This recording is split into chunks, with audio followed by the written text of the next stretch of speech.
પર કચરો ફેંકનારને 10,000નો દંડ ફટકારતી વડોદરા મહાનગરપાલિકા. વડોદરા મહાનગરપાલિકાની ટીમ આવી એક્શનમાં. રોડ પર શેરડીનો કચરો ફેંકનાર સામે કરી મોટી કાર્યવાહી. વડોદરા શહેરના આજવા રોડ પર આવેલા શ્રી ગણેશ આઈસ ડીશ અને રસના સંચાલકને 10,000 રૂપિયાનો દંડ ફટકારવામાં આવ્યો.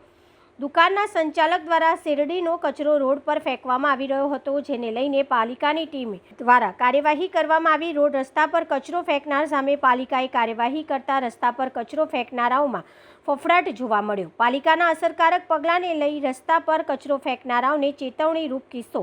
પાલિકા દ્વારા રસ્તા પર કચરો નહીં ફેંકવા માટે સૂચન કરવામાં કર્યું હોવા છતાં પણ કેટલાક વેપારીઓ નહીં ગાંઠતા આખરે પાલિકાએ કરી દંડાત્મક કાર્યવાહી.